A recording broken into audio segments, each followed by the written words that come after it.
que quando a gente é adulto não aparece pinta nova. O câncer de pele mais comum chama carcinoma basocelular. Então, ele forma uma feridinha que de vez em quando sangra, aí cicatriza. Aí o paciente fala, ai, sarou. Aí depois, dá uns meses, ela sangra de novo, aí ela para de sangrar e fala, sarou. Então, uma lesão que fica sangrante, vez ou outra, é esquisito. Às vezes tem paciente que fala, eu tô com essa espinha, já tem 6 meses e essa espinha não sara. Pode não ser uma espinha. E tem gente que fala, eu espremo esse cravo e não sai nada. Não é cravo. Tem um tipo de carcinoma basocelular que ele forma uns pinguinhos pretos dentro, que parece cravo. O paciente espreme, sai sangue e não sai nada. Então ele sempre fala pra mim, isso aqui era um cravo. Só que eu espremi e não saiu nada. Nunca foi um cravo, sempre foi um carcinoma basocelular. Para quando a gente vai para as pintas, uma pinta que você não tinha apareceu. Esquisito, porque quando a gente é adulto não aparece pinta nova. Ou essa pinta minha era clarinha, de repente ela ficou parecendo um carvão. Esquisito. Uma pinta que cresceu. Esquisito. Mudou de cor, para um marrom mais escuro, né? Não precisa ser necessariamente preto. Também isso é esquisito.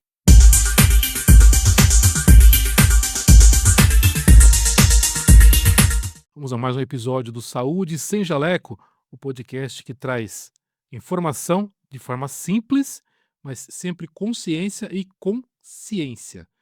E hoje a nossa conversa, né, Elis, vai ser com a doutora Carolina Fidelis. Ela é dermatologista, ela também tem um podcast que também trata com a medicina com ciência e da mesma forma que então a gente tem a mesma filosofia, a mesma forma de trabalhar, por isso que ela está aqui com a gente. A gente é uma grande pessoa, já conheço ela já há algum tempo, já teve outras oportunidades de conversar com ela, Elis.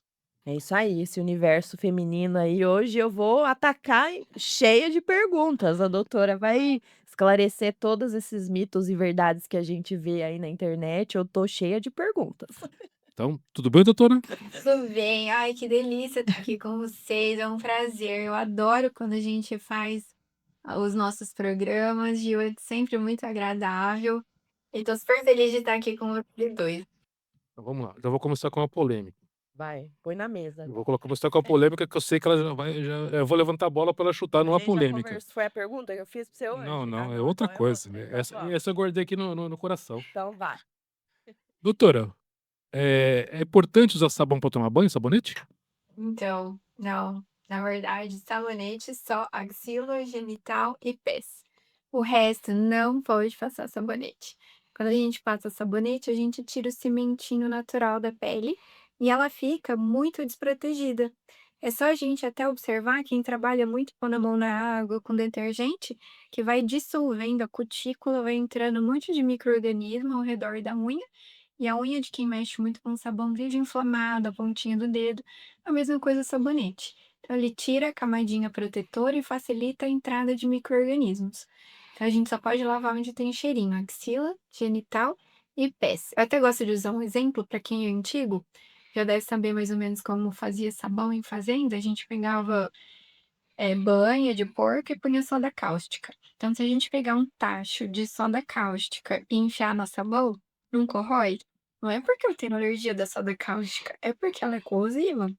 Então, se eu fizer isso com a minha pele, os sabonetes em geral, é como se eles fossem derivados desse sabão com soda cáustica. Eles têm um pH que destrói o cimentinho da pele. Então, a gente sai se costando do banho quando a gente passa sabonete. Ou outro exemplo, pegar uma jaqueta de couro linda, cara. Aí você pega e esfrega uma bucha com um sabonete na jaqueta, ela não vai ressecar? Isso que é o couro do boi.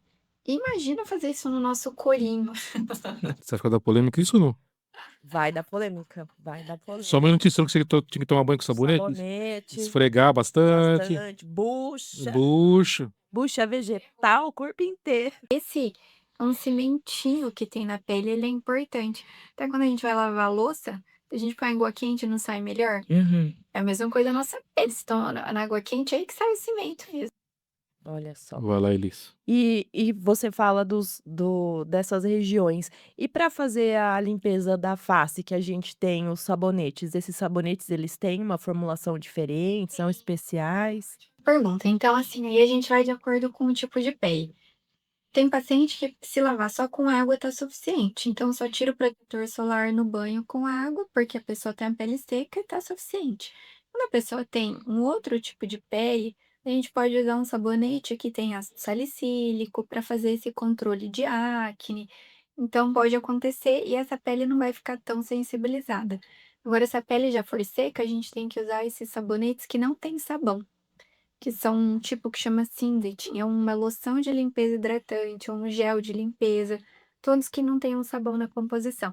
E para quem tem a pele acneica, geralmente adolescente, a gente já não usa esse tipo de sabonete. Aí pode usar um específico para lavar o rosto, para acne, anti-oleosidade. Aí é uma boa opção, sim. E essa limpeza facial para quando tem acne pode ser feita mais de uma vez no dia? Esse é o dia. Legal. Pode fazer de manhã e à noite. E na hora do almoço, a gente tem que retocar o protetor solar. Se o paciente estiver muito incomodado, ele até em vez de lavar 2 vezes usando à noite, ele pode lavar na hora do almoço e reaplicar o Reaplicar. protetor. A gente pode reaplicar o protetor solar por cima na hora do almoço. Mas se a pessoa, um adolescente, estiver muito incomodado, ele pode lavar e reaplicar o protetor. Mas em geral, quando ele tá tão incomodado assim, o ideal é tratar a acne. Perfeito. Esse produto que a doutora falou é aquele que a mulher usa pra tirar a maquiagem? Existe esse para tirar maquiagem também, que é água micelar. Hoje em dia tem várias opções de tirar maquiagem, e o ideal é a gente tem até uma marca que a própria água micelar vem dentro de uma embalagem que tem um borrifador, porque não é legal passar algodão no rosto. Igual se a gente passa algodão na jaqueta, não vai esfolando a jaqueta. Se a gente fica passando algodão na nossa pele, ela esfola. Então, o ideal é a gente borrifar essa água micelar e tirar a maquiagem com bastante delicadeza com a mão. Mas também tem algumas loções de limpeza hidratante que elas conseguem tirar super bem a maquiagem. Tem até uma marca, CeraVe, tem uma outra marca que chama Cetaphil, que vem escrito na embalagem loção de limpeza hidratante. Então você passa e é muito esquisito a primeira vez que você usa, porque ela não tem sabão, então ela não espuma. Até pra quem tem a pele da axila, da região genital, às vezes mulher menopausada, que a região genital tá coçando, é até melhor substituir por essa loção de limpeza para lavar o genital, axila, o pé, para não ressecar tanto. Quando a pessoa já tá com a axila ressecada de desodorante, é uma ótima opção. Protetor solar, doutora. Com frio, com chuva, tem que usar? Na Netflix, aquela série brasileira que chama Emergência Radioativa. Vocês já tiveram a oportunidade de assistir? É muito legal, porque é sobre um desastre que realmente aconteceu no Brasil radioativo. Então, o pessoal achou o césio, que é o material radioativo que tem no raio-x, e o que foi a primeira coisa que os pacientes, ao entrar em contato com esse material radioativo, tiveram? Ferida na pele. É igual aquela série Chernobyl. Primeira coisa que os bombeiros que apagaram o incêndio do material radioativo tiveram foi ferida na pele. Então, o Sol, ele é radioativo e ele entra no grupo 1 de agentes comprovadamente capazes de causar câncer. Então, existe uma classificação, igual se você for visitar a usina de Chernobyl, tem uma classificação até onde você pode chegar para não ter câncer, o Sol também tem. Então, no celular é super simples de ver. Então, quando a radiação é baixa, que é o número 1 e 2, eu não preciso passar protetor. Quando essa radiação vai para moderada, que é o número 3, 4, 5, eu preciso passar protetor solar, porque eu vou acumular radiação. E antes de a minha pele ter câncer, o que que eu vou ter? Ferida, vou ter pele seca, vou ter ruga, vou ter mancha. Mancha. E hoje tava 4. E aí, eu preciso estar de protetor, senão eu vou ter ruga ou mancha nova. Quando essa radiação vira o número alto, que é 6 e 7, só o protetor já não é suficiente. Eu tenho que estar de protetor e na sombra se eu não quiser ter uma mancha nova. Quando fica muito alta, que é 8, 9 e 10, aí o ideal é estar em ambiente fechado com a cortina fechada. E extrema nem se fala. No Brasil faz extrema quase todos os dias do verão. Mas isso é interessante que um dia que uma das vezes que eu entrevistei a doutora, tava chovendo, um baita de um frio e tava 6. Depende da posição da Terra. Então, por exemplo, no verão, às 8h30 tá 6, mesmo se estiver nublado. Agora que a gente tá no inverno, a posição da Terra mudou um pouquinho. Então, tem ficado diariamente, mesmo no dia que tá nublado e frio, tipo ontem, 4, 4. entre 4 e 6. Mas nessa radiação, a partir de moderado, se eu não passar, minha pele vai enrugar. Tem que estar de protetor de manhã e na hora do almoço. A gente vê bastante um dos objetivos do podcast, tanto o seu quanto o nosso, é desmistificar aí essas falácias que vêm na internet. E recentemente esses terroristas aí da pele falaram sobre o potencial tóxico do protetor solar. O que que a doutora tem para dizer pra gente? Já houve, em formulações bem antigas, alguns protetores que tinham um componente que chama oxibenzeno, que realmente ele não é tão legal. Só que isso já foi tirado. Então, os protetores, eles passam por reavaliação pelo FDA nos Estados Unidos, tem uma comissão para avaliar cosmético na Europa. Então, sempre que existe algum agente que pode realmente ser ruim, esses protetores são tirados do mercado. Então, assim, as formulações que existem, elas são super, super seguras. Doutor, e como passar o protetor no rosto, no corpo? Como, qual que é a proporção? Eu, quando eu vou pra praia, geralmente é quando eu uso, infelizmente, eu tenho que confessar isso, eu tenho que confessar meu crime, né? Só uso quando eu vou pra praia. E aí eu passo e fico parecendo. Agora não mais que tem uns de spray agora, que é mais fácil, né? Mas antes eu parecia surfista, ficava todo branco. Porque, na verdade, o protetor solar, para ele ter eficácia, ele tem que formar como se você tivesse com uma roupa fininha. Então, você tem que enxergar o protetor que você passou. Se você pega só um pouquinho e esparrama, um fator 50 vai virar 5. Então, tem que Entendi. passar uma grande quantidade mesmo. Se a gente pegar uma colherzinha de chá, tem que dar para o rosto todo, mas ele é bastante coisa. Então, pra gente conseguir ter uma proporção boa mesmo, vai bastante. A base, o protetor com a base junto, essa coloração da base reforça uma barreira? Então, como o protetor com base deixa o rosto mu muito coberto, às vezes as mulheres não querem passar a quantidade certa para não ficar demais. Então, às vezes, mesmo que ele tenha Passam. passam menos do que deveria e perde essa eficácia. Então, se não for passar a quantidade certa, que seriam 3 dedos cheios, assim, aí tem que passar um protetor branco antes, depois só dar uma passadinha do com cor pra dar uma colorida. Entendi. Mas se não passar a quantidade certa, aí esse efeito Vou tomar um puxão de orelha também então, porque eu só uso com cor e não passa essa quantia. passa o branco fora, Tá, que tá daí você joia. já fica protegida, senão a gente vai tendo uma mancha atrás da outra. Uhum. E para quem tá no dia a dia, no trabalho, vai trabalhar. Passou no rosto, no braço, 2 vezes por dia, é isso? De manhã, hora de sair, antes de sair, e na hora do almoço, o retoque. É porque a gente tem que fingir que onde não está com roupa, tá com roupa o dia inteiro. Então, o período que tem luz, a gente tem que fingir que onde a roupa não cobre, tem roupa, que é passando protetor. Se eu passo só de manhã e tô dentro de casa, ele dura 4 horas. A partir da hora do almoço, que é o pico de radiação, eu já estou desprotegida de novo. Então, tem que ser de manhã na hora do almoço. Ao ar livre, mesmo que a radiação esteja 4, ela tá, já é moderada. Se eu não reaplicar a cada 2 horas, eu vou ter uma mancha nova. Desculpa se você falar alguma coisa, mas antes disso, só para não perder a linha de raciocínio, tô na praia, lá com meus filhos, brincando, correndo, tal, tal. Entrei na água, saí 2 horas ou sair já tem que passar de novo? Aí tem que passar de novo. Quando a gente mergulha, o protetor só dura 80 minutos, 1h20. Então, daí o ideal é reaplicar.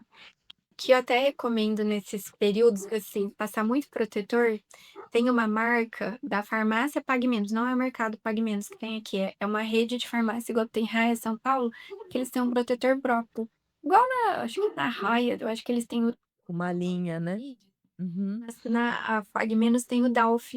E o Dalf, enquanto um Neutrogena Sunfresh 200 ml vai ser uns R$ 70, lá 200 ml vai custar uns 40. Então, um pote de 500 ml com pump vai custar 92. Então, para quem vai pra praia, levar esse pote de meio litro vale a pena, porque daí você não fica com dó de gastar protetor. A outra coisa que eu acho interessante é usar roupa UV. Eu mesma fico de calça na praia. Eu pego aquelas malhas frias, geladinhas, e me cubro. E aí, sei lá, na hora que tá uma radiação melhor, que eu quero mergulhar, eu passo protetor, aí fico de biquíni, e depois eu já visto roupa, porque eu falo, eu que não vou dar bobeira aqui, porque são, sabe, são poucas horas ali que eu tô relaxando, mas depois o resto da vida com a pele.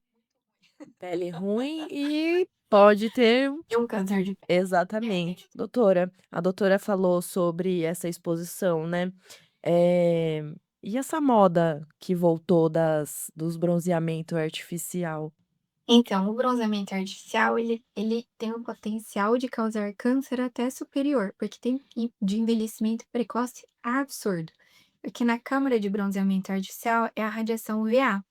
E a radiação UVA é comprida, então ela destrói o gel da pele e a gordurinha da juventude, que não tem nada a ver com peso, é uma gordurinha que deixa a pele bonita e macia e fica grudadinha na pele.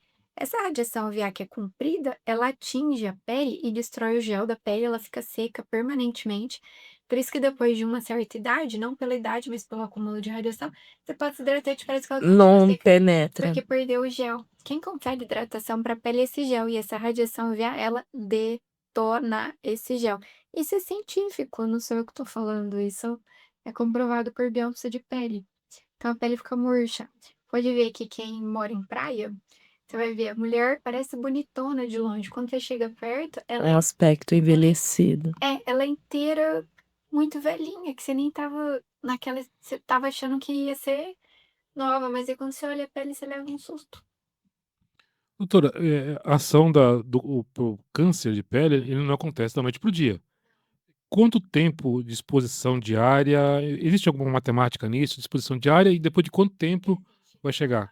Uma classificação bem boa do melanoma, que é um câncer bem agressivo, letal, que tem até o comentarista de tênis que tá com uma metástase importante. O Bob Marley morreu disso, mas o dele foi um melanoma genético. Mas onde a gente tem queimadura solar, 5 queimaduras solares ao longo da vida aumentam em 80% o risco de melanoma. E 3 queimaduras solares, em vez de 5 ao longo da vida, 3 queimaduras solares, mas entre 15 e 20 anos também aumentam em 80% o risco de melanoma. Então, assim, e queimaduras solares, mesmo que você tenha tido poucas, elas aumentam mais de 30% o risco de câncer de pele depois no futuro, mesmo que tenha sido na infância. Aquele câncer mais comum. A queimadura. Agora, aquela exposição crônica do dia a dia, todo dia, depende um pouco da cor da pele. Quem é mais branquinho vai ter câncer de pele antes. Quem é mais moreninho, talvez demore um pouco mais pra ter. Só vai ficando com a pele fina e enrugada. Uau. Isso me preocupou. Isso, puxão de orelha, hein, você e nem Não, não, em casa. não, nem é Não isso. acha que porque ele é moreno, ele pode ficar lá estatelado na praia. Então, muita gente que acha que é morena, mas o que vale é a cor do bumbum. É a nossa cor original, é a cor de onde nunca bateu o sol.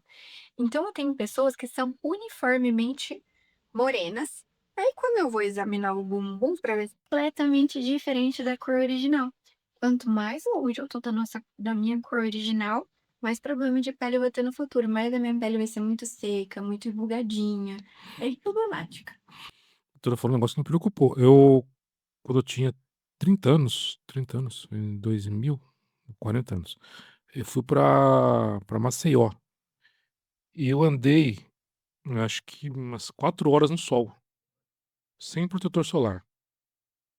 E no dia seguinte, eu não consegui mais ficar sem roupa. Consegui ficar pra praia de camisa, porque não deu queimadura, aquela gosma verde lá, que eu não sei o nome, eu passava no corpo, acho que foi uns 4 frascos daquilo lá, tem queimadura forte, firme. Tô nessa lista aí. Foi uma vez só que isso aconteceu. Espero que não, viu? Mas é grave. Quando a gente tem uma queimadura que a gente fica vermelho, vou fazer uma analogia. Eu fiquei roxo. Então, é mais ou menos, é como se a gente pegasse um raio-x, que a gente sabe que dá câncer, e eu fosse fazendo um raio-x na sua pele até ela ficar vermelha. Quando a gente fica vermelho e quando a gente descasca, é um impacto radioativo tão grande que as células da primeira camada da pele se matam de propósito, elas se suicidam. Chama apoptose. Elas se suicidam para você não ter câncer hoje, só depois dos 60 anos. Santo Deus. Uma maneira de se proteger, né. Porque se ela não se matar, ela vai mutar, ela vai virar outra célula ali, porque o impacto radioativo foi muito grande. Quando você vai ver a radiação, ele fala: "Ah, a radiação hoje tá 11, você pode fazer uma queimadura solar em 18 minutos. Hoje a radiação está 4, você pode sofrer uma queimadura depois de 35 minutos". provavelmente a radiação devia estar 8, 9. Então é como se você tivesse feito sucessivas queimaduras. Então imagina, você ficou 4 horas numa radiação que devia estar 8. 8 vai fazer uma queimadura solar em mais ou menos 20 minutos. Então você fez 20 minutos, 20 minutos, 20 minutos, 20 minutos, Durante 4 foi horas. fazendo queimadura em cima de queimadura. E sabe uma coisa curiosa? Então faz de conta que hoje a radiação tá isso. E eu faço queimadura solar em 20 minutos. Não precisa ser sequencial. Então, se eu ficar 2 minutos para descer na padaria, depois mais 2 minutos para voltar pro meu carro, depois 5 minutos conversando com o meu vizinho. Deu 20 minutos, eu faço uma queimadura solar, mesmo que não tenha sido sequencial. E aí, à noite, meu narizinho tá vermelho. Eu acho que é porque eu subi a escada, não, é uma queimadura. Santo Deus. É acumulativo. Acumulativo. E a gente tá acumulando desde criança. Então, todos os dias, quando você foi à escola, quando você brincou, caíram gotinhas no seu balde. Quando você tava lá com seus 20 anos, o balde tá cheio. Por quê? Quando você queimou, foram 4 copos cheios. Quando você ficou vermelho, 2 copos cheios. Então, fora as gotinhas do dia a dia, já tá ali pra transbordar. Aí, durante a vida adulta, a gente toma muito menos sol do que a infância e adolescência. Mas aí, esse sol do dia a dia, ele vai transbordando o balde todo dia. Por isso que a gente vai ficando cada vez com a pele mais fina, com mais manchinha, com mais coisinha esquisita.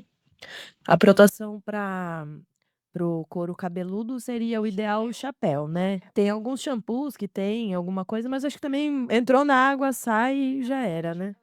É o Joia. chapéu que Ah, sim, porque senão fica o e tem que proteger a retina também. Porque quando a gente não protege os olhos, a gente tem risco de queimar lá dentro e depois fazer catarata. Não sei se vocês conhecem trabalhadores rurais, em geral eles operam a catarata super jovem, cedo. com 50 anos, é por causa do sol. E vocês já viram? Eu até tenho, porque quando eu era criança tomei muito sol. A gente forma umas geleinhas perto do olho com uns vasinhos de sangue e às vezes ela tem inflama, chama pterígio de sol. Hoje em dia eu não tenho mais coragem de ir nos óculos de sol, porque eu já tenho até pterígio, imagina se eu usar óculos de sol, vai me dar catarata logo. Meu pai foi trabalhador rural e ele operou catarata com 60 anos. Teve que fazer os 2 olhos. Pai com 56. É isso, quanto mais exposição solar a pessoa teve no olho, maior o risco dela ter uma catarata. E tem o pterígio também. Pterígio é total sol. Ele tem. E hidratação? O como que a gente tem que fazer a hidratação da pele? Se tem alguma coisa que a gente possa passar, se tem alguma coisa que vale a pena consumir? É bem interessante passar um hidratantezinho no rosto. Aí pode ser, tem vários tipos de hidratante. Tem uns que são mais pastosos, tem uns que são mais creminhos, tem outros que são gel. Tem várias marcas legais com preços acessíveis. A Neutrogena tem a versão creme e tem a versão gel. Então, uma pessoa que, na cabeça dela, que eu não tô conseguindo avaliar, mas ela acha que a pele é oleosa, ela pode comprar um Neutrogena de rosto na versão gel, Water Gel. Agora, quem já sente a pele mais seca, pode pegar o Neutrogena. Tem até da Dalf, hidratante, tem da Nides. Pro rosto, tem da Nivea. Aí a gente pega um mais pastosinho e passa a noite, ajuda. Com Legal. certeza. Eu ainda tô na queimadura do sol. Ele tá preocupado ainda. Meu Deus do céu. Ainda tô parado lá ainda, que assim, pra ter uma ideia, eu não percebi. Eu cheguei no hotel e fui tomar banho, e água quente. Aí, nossa senhora. Eu fui, acho, uns 40 minutos na água gelada. E parecia que tava quente. Que é a ignorância do ser humano, né? Bom, agora eu vou usar o protetor solar até dentro de casa, até pra dormir. E até quem tá em casa, seria legal conversar com vovó ou até os pais, ou então a gente observar na gente mesmo. Pegar o braço e comparar com a pele da coxa, do bumbum, da barriga. A gente vai ver que o nosso braço, nosso pescoço, nosso rosto já tá muito diferente da pele onde tá protegida. É. E quando a gente olha de voo, então, meu Deus, é uma diferença gritante. Às vezes até de um lado para outro, porque a gente dirigindo, né, expõe mais um lado do que o outro, Não né. sei se vocês já tiveram a oportunidade de ver barriga de idoso comparado com braço. Sim. Já. Se sente ajudado. Até a textura da pele é muito diferente, né. Não é porque a barriga ficou protegida. Eu tô na queimadura. Então eu vou se você ficar aí na queimadura, que agora eu vou fazer minha consulta. Vai lá. Vai fundo que a doutora responde. Eu queria saber, sobre os procedimentos de hoje em dia. Também, eu pesquiso bastante, eu tenho algumas alergias, então, obviamente que eu vou fazer com um dermatologista, não, né, que eu acho importante a pessoa saber não só aplicar, mas se der alguma coisa errada, me socorrer depois, me tratar depois. Se tem algum efeito cumulativo, se tem algum efeito de, que a gente vê, né, o botox, o ácido hialurônico hoje para preencher aí, para tirar minha marca da alegria, né, porque eu só dou risada, e se isso tem alguma, toxicidade para o corpo, se gera alguma flacidez a longo prazo, o peso do material, do produto. Então, assim, quando a gente vai tendo perdas ao longo da vida no rosto. Então, o nosso rostinho, ele é feito lá com o osso, o crânio, aí depois a gente vai ter músculo, ligamento, gordura, que não tem nada a ver com peso, que é a gordura da juventude, e tem a pele. Então, com o envelhecimento, a parte de dentro, o osso, ele murcha, e a gordura da juventude murcha. Então, a pele começa a sobrar. Então, não é a pele nesse caso que eu tenho que tratar, mas eu tenho que encher onde começou a ficar vazio. Hum. Então, é como se a gente fosse uma almofada, que de ano em ano eu removesse parte da espuma de lá de dentro, e aí essa almofada vai ficando murcha. Não adianta eu limpar a almofada, lavar a almofada, porque ela não vai encolher. Eu tenho que encher de novo. Quando eu vou onde o paciente teve realmente perda, perda aqui, aqui, bem aqui na lateral do queixo, um pouquinho na mandíbula, mas onde teve perda, não para eu criar um rosto novo. E eu ponho um pouco menos de ácido hialurônico do que já teve um dia, então eu não vou causar esse efeito como se eu estivesse esticando e depois fosse ficar mais murcho, porque eu não estou esticando nada. Eu estou pondo onde de fato está mais vazio e ainda menos do que teve um dia.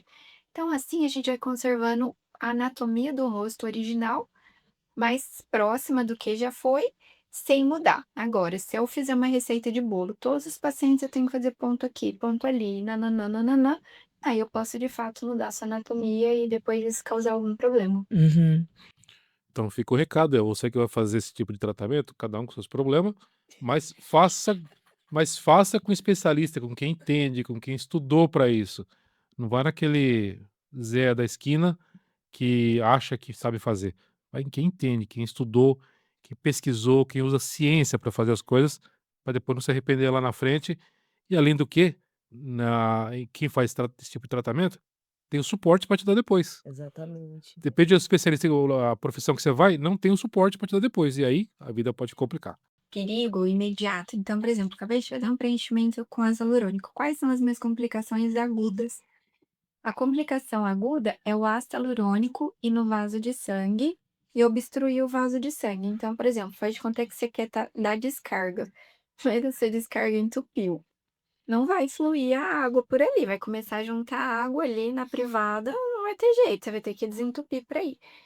O vasinho de sangue ele é um tubo que tem que circular o sangue com oxigênio para nutrir seu olho, para nutrir a pele, tá.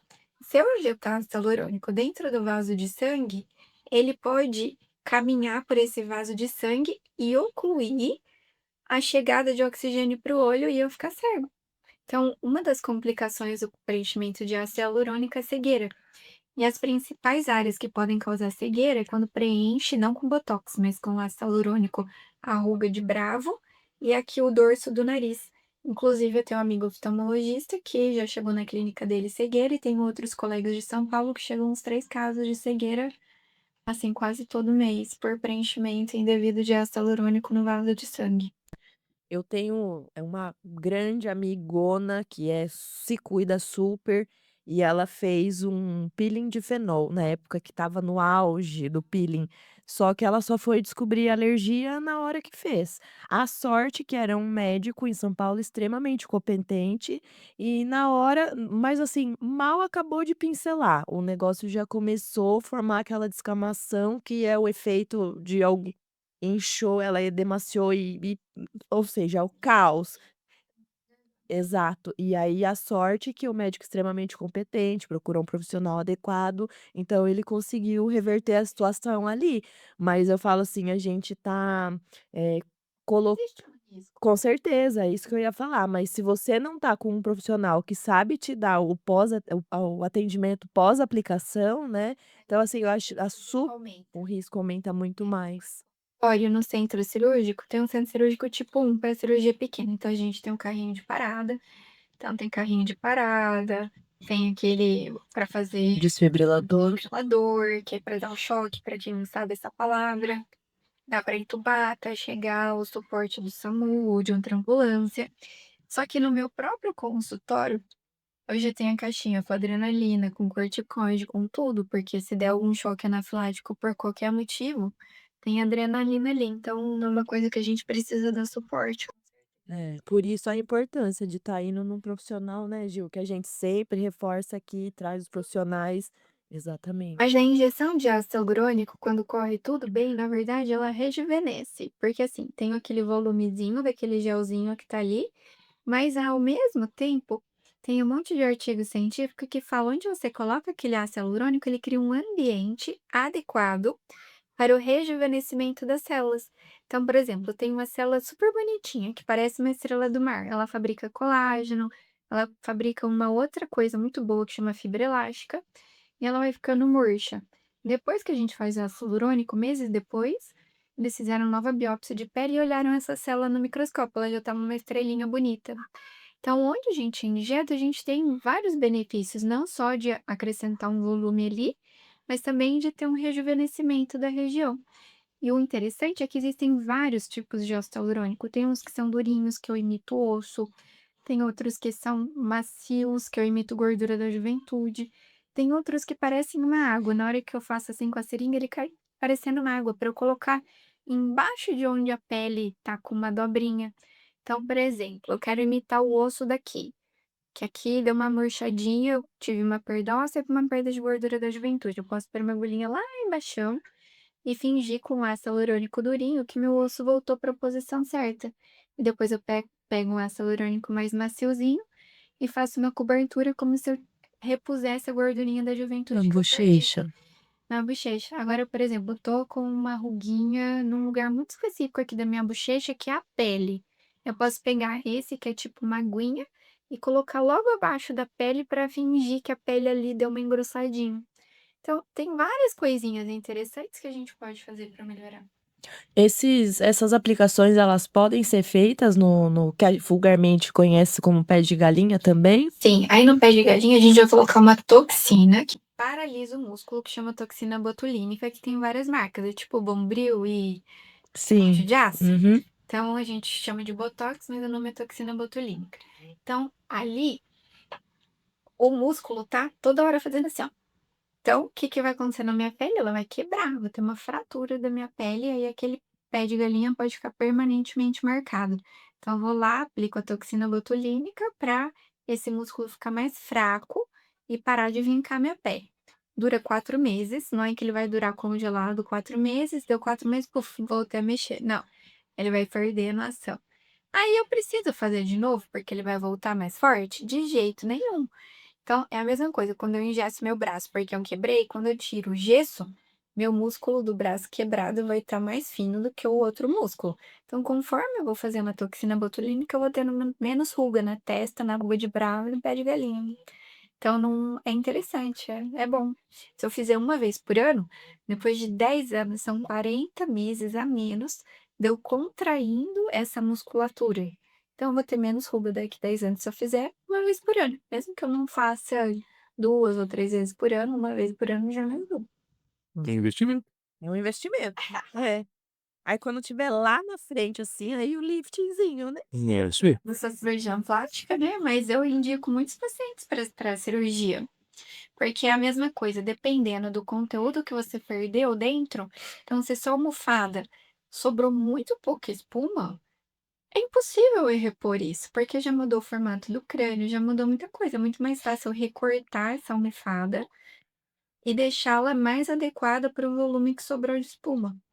Então, e hoje em dia as técnicas são sensacionais, então super vale a pena. Mas sempre procura um especialista, quem estudou para fazer, não vai fazer com qualquer Zé da esquina. Se é um cirurgião plástico especialista em face, uma cirurgia bem complexa. Dura 4 horas, às vezes. Vai fazer pergunta? Vai Não, pô, fazer algum não. procedimento? Não, não. Eu ainda tô no Você tá na queimadura tô na ainda. queimadura ainda. Existe uma idade para começar a ter esses cuidados de pele? Não só o protetor que você já falou que tem que ser usado, né, a gente amarrar nossas crianças para passar, mas para os procedimentos, tem alguma recomendação? A gente tem indicação.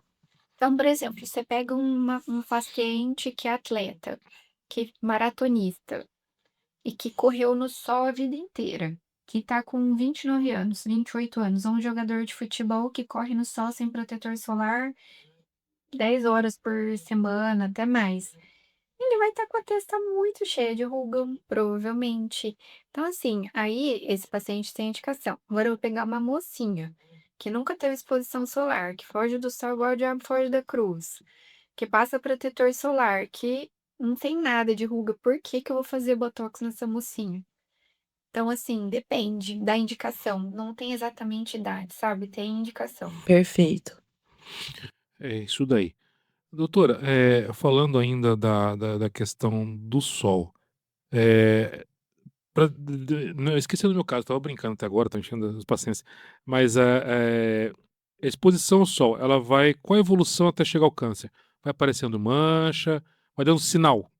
É perfeito, Gil. Tem um nome até para isso, chama campo cancerizável. Então, os lugares que são mais suscetíveis de o câncer aparecer é onde a minha pele já está completamente modificada da minha pele original.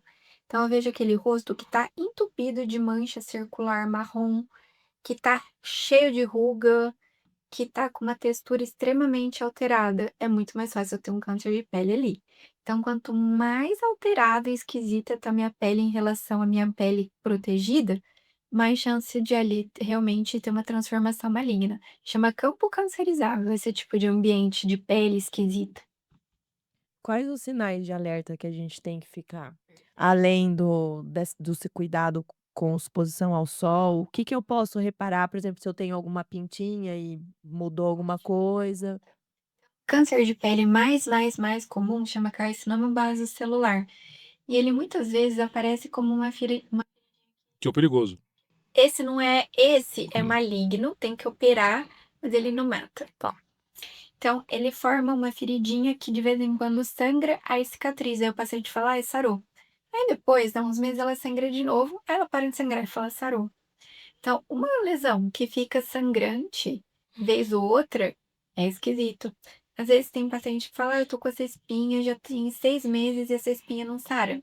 Pode não ser uma espinha. E tem gente que fala: "Eu espremo esse cravo e não sai nada". Não é cravo.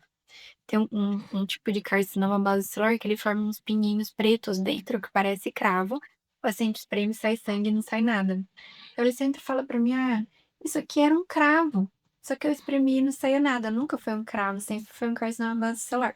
Para quando a gente vai para as pintas, uma pinta que você não tinha, apareceu. Esquisito, porque quando a gente é adulto não aparece pinta nova. Ou essa pinta minha era clarinha, de repente ela ficou parecendo um carvão. Esquisito. Uma pinta que cresceu. Esquisito. Mudou de cor, para um marrom mais escuro, né? Não precisa ser necessariamente preto. Também isso é esquisito, esse é o que morre. A gente está falando sobre manchas e pintas e tal. Eh, Qual que é a dificuldade do tratamento da rosácea, do melasma no rosto das mulheres aí, principalmente pós-gestacional? Então, o melasma, quando a gente está gestante, a gente tem muito estrogênio. E o estrogênio faz com que a radiação bata na gente e seja uma faísca para explodir mancha. Então, gestante tem que passar protetor igual a doida, porque senão existe uma possibilidade muito grande de melasma. Só que esse melasma gravídico, se ela continuar passando protetor solar e ela já vai ter saído da gestação, diminui o estrogênio, ele tende a desaparecer. Mas, na verdade, quem se mantém com melasma é porque já tinha antes. E por que que a pessoa não sara? Porque imagina, lembra que a gente vai alterando as células. Uhum. Então ela alterou a célula do moço que fabrica a cor, ela virou outra. Não é mais a original. Ela já está modificada. Essa que está modificada ela fabrica mais cor do que deveria.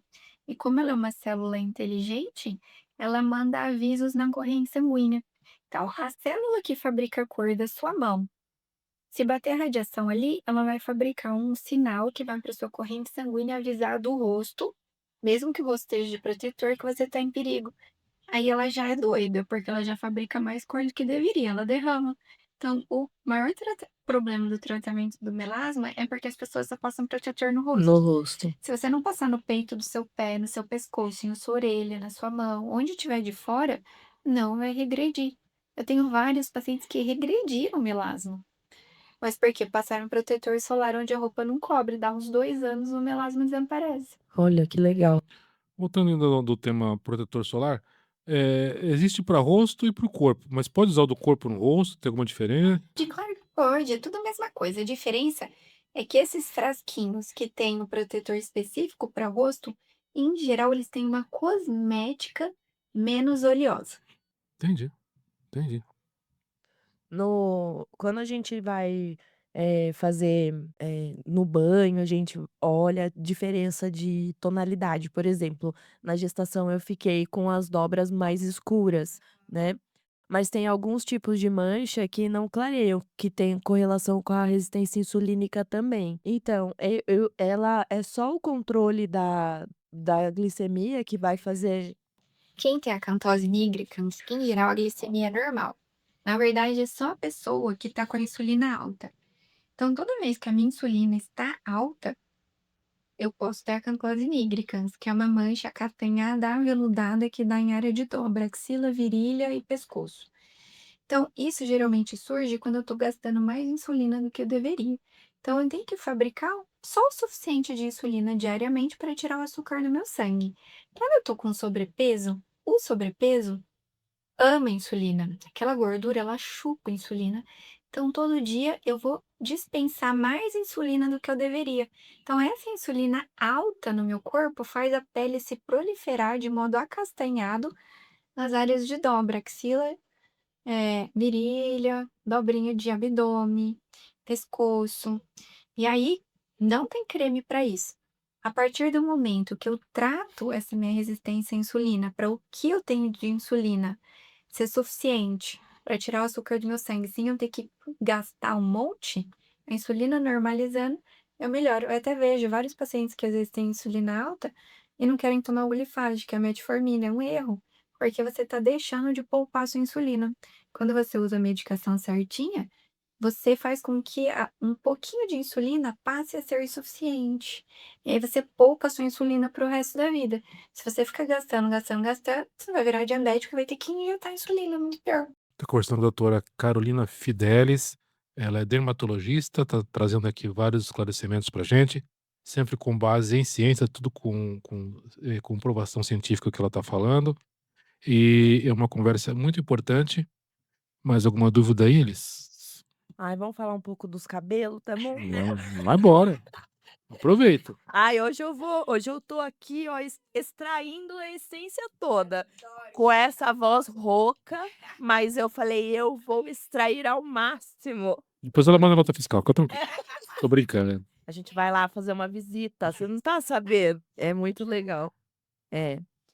E a dermatologia não se limita ao que muita gente tem o preconceito, a parte estética, né. Eu amo essa parte, eu brinco, falo que eu vou fazer, mas olha a quantidade de coisa que a gente aprendeu hoje, né, a importância do cuidado, né. E às Exatamente. vezes as pessoas acabam associando só com a parte estética, que não acho ruim também. Adoro. Eh, Quando que uma queda de cabelo ela é considerada preocupante? A verdade, ela é preocupante quando tá caindo mais de 150 fios. Tá caindo em torno de 600. Então, a gente não pode ter uma queda de cabelo superior a 100 fios por dia, 150 no máximo. Quando tá ultrapassando isso, tá esquisito. A principal causa de queda de cabelo abrupta é estresse ou perda de peso. Não importa se perdeu pouco ou não, perda de peso é uma coisa que cai muito cabelo. Quando a gente troca de anticoncepcional, pode ter queda de cabelo. Algumas medicações neurológicas podem dar queda de cabelo, internação hospitalar, ter ficado muito doente. Tem várias coisas pós-gestação. Aí dá mais ou menos de 2 a 4 meses do agente causador, o cabelo cai, ele não é na hora. Fiquei estressado, começou a cair, não, 2 meses depois. Então, pô, de 2 a 4. Testosterona gel, que agora tá na moda, tanto gel de aplicação, testosterona também dá uma queda de cabelo absurda depois de 2 a 4 meses que você fez o uso. Então tem várias causas. Aí a gente tem que investigar. Aí tem outras causas menos frequentes. Tô com hipotireoidismo, ou eu tô com o meu ferro muito baixo, eu tô com a vitamina B12 muito baixa. Essas quedas são bem menos frequentes. Certo. E tem a alopécia também feminina, né. Como que é feito o tratamento da alopécia? Alopecia é uma coisa genética, é tipo você ficar com uma miopia. Então, se eu tô míope, eu posso colocar o óculos por um mês que depois eu sarei? Não. A mesma coisa, alopecia androgenética de padrão feminino ou alopecia androgenética masculina, elas são genéticas. Então, elas vão ser progressivas e elas podem se manifestar com uma queda de cabelo, manifesta com mudança de textura, então a pessoa é jovem, mas começa a ficar com aquela textura de cabelo de pessoa mais velha. Também. E o fio começa a encurtar, antes ele crescia um pouco mais, ele começou a cair antes de crescer o tanto que ele crescia, ele não fica mais comprido, e ele começa a ficar fino. Tudo isso são manifestações. Aí a gente trata com um remédio tópico ou de tomar, que chama minoxidil. O minoxidil, mas aí tem que usar para sempre. Nos primeiros 60 não pode engravidar tomando e não pode passar no cachorro, ficar tipo, o cachorro perto. Os primeiros 60 dias, ele pode dar uma queda de cabelo. Aí depois, não mais. E depois de um ano de uso, o cabelo fica bem mais espesso, melhora a textura, melhora um monte de coisa, que tem que tratar pra sempre. Tem alguma coisa, doutora, que justifica o comprimento de cabelo? Porque eu gosto muito de filmes de outros países aí, aleatórios, não os hollywoodianos. Então eu consumo bastante, filmes indianos. Aí a gente vê aquelas indianas com aqueles cabelos, assim, abaixo da linha da cintura, abaixo da linha do bumbum. O meu cabelo não cresce. Bem observado, isso é definido geneticamente. É igual cachorro de pelo curto e cachorro de pelo longo. Então, se eu pegar um cachorro de pelo curto e eu começar a dar um monte de vitamina pra ele, o pelo dele vai ficar comprido? Não, tem um limite ali, então Então, a média. Então, assim, tem cabelo que geralmente cresce 2 anos até aqui e cai. Então, se eu tentar deixar um pouco mais comprida, a ponta vai ser rala, porque só alguns fios vão crescer mais do que 2 anos. O resto, ele cresce até 2 anos e cai. E tem pessoas que têm uma sorte, que o cabelo cresce 8 anos para cair. É interessante porque, esse negócio do cabelo é curioso. Eu corto o cabelo se meu cabelo cresce muito rápido, então, assim, se eu não tomar cuidado, eu acabo indo no barbeiro a cada 15, 20 dias, porque fica gigante, viu, cresce 5 centímetros em um mês. Eu cortei ontem, daqui daqui 30 dias, no máximo, já vai estar com 5, 6 centímetros. E tem gente que não tem essa facilidade, né. Não tem, porque isso é definido geneticamente, o tanto que ele cresce. E olha que curioso, com o envelhecimento, isso vai acontecer também. Então, com o envelhecimento, o fio, esse fio que é super longo, ele demora mais para envelhecer. O fio que geneticamente é mais curto, ele envelhece antes. Então, ele tem uma quantidade de ciclos. Então, ele cresce 2 anos, cai, 2 anos e cai, 2 anos e cai. Aí, depois de um tempo, faz de conta que ele já fez isso 20 vezes. Aí, a gente tá com 40 anos. Aí, acabaram esses 20 ciclos, ele vai começar a nascer capenga. Então a textura do fio muda com o envelhecimento também. Por isso que a gente, quando vai à igreja ou vê alguém de costas, a gente sabe mais ou menos se a pessoa é mais velha ou não pela textura do cabelo. Não sei se vocês já observaram isso. a impressão que daí fica mais ralinho mesmo, né? Com uma textura opaca. É. Porque aí venceram esses ciclos que ele tinha direito e aí começa a nascer o cabelo capenga. Isso o minoxidil ajuda a retardar a progressão do envelhecimento do fio. Tem alguma coisa, alguma vitamina que está associada, por exemplo, a retardar o esbranquiçar do cabelo? que eu já li de estudo científico, que às vezes a gente vê coisa na internet, eu li tudo que você É. quisesse imaginar, só que em revista que realmente fez o estudo pra ver se aquilo era comprovado ou não. Não, ainda não. Joia. Cabelo branco, eu dou outro pitaco aqui na conversa, na consulta. Ai, tô Eu, adorando. eu imagino que seja hereditário, porque a minha família, minha tia, com 28 anos, ela tinha cabelo branco. Uma faixa, uma mecha. E eu, com 25, já tinha cabelo branco. Meu pai também, novinho, já tinha cabelo branco. Isso é normal? Com estresse. Pode ser genético, ou então a gente pode deixar o cabelo mais branco por estresse. Mas a partir dos 30 é normal já o cabelo ficar branco. Tem uma modelo americana que fez o ensaio fotográfico um tempo atrás, tô falando coisa acho que de uns 10 anos atrás, né, com a Kim Kardashian, e foi uma ação da Kim pra divulgar e ela é linda, ela é maravilhosa. Eu também gosto de vitiligo, porque as doenças em geral elas têm personalidade, assim, é curioso isso, mas é verdade. Na prática a gente vai vendo e quem tem vitiligo, em geral, são pessoas mais pacíficas, que evitam conflito, que são mais na delas, que são mais acolhedoras, que são mais doces, têm uma personalidade, assim. Identifica ali, né, na hora do dia. As doenças em geral têm um tipo de personalidade.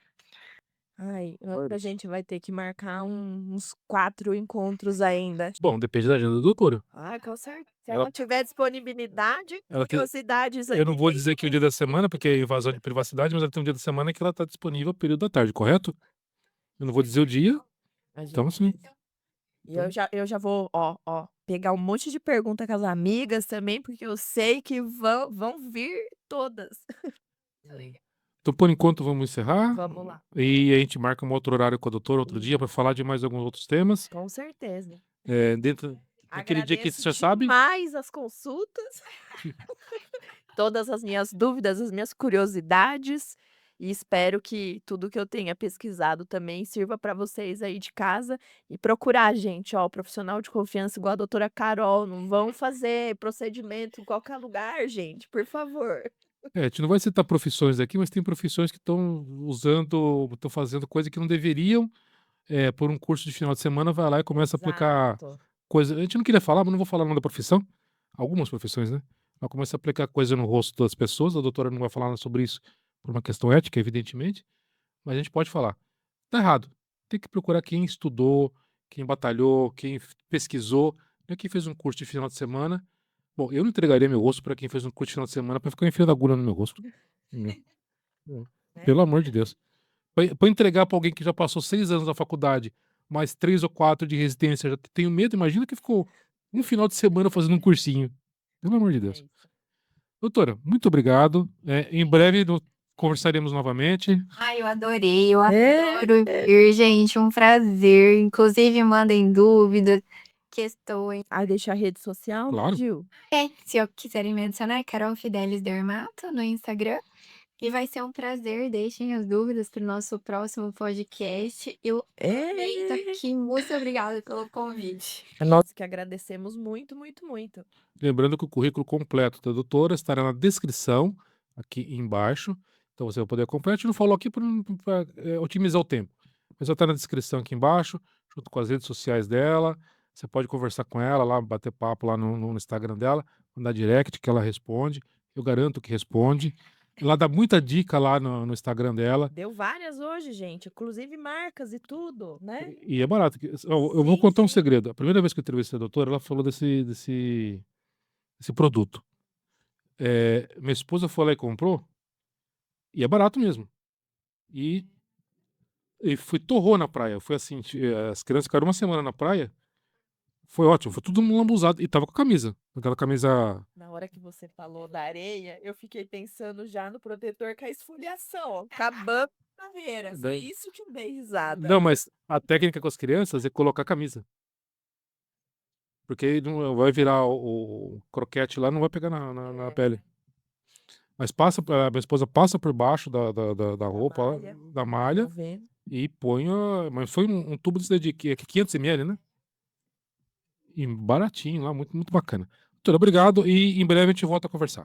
Próxima quarta-feira tem mais um episódio de Saúde Sem Jaleco. Acompanhe a gente no Instagram, no Facebook, no TikTok, sempre saúde, _ sem jaleco, são as nossas redes sociais. E claro, aqui também no canal do YouTube Ciência com Ciência.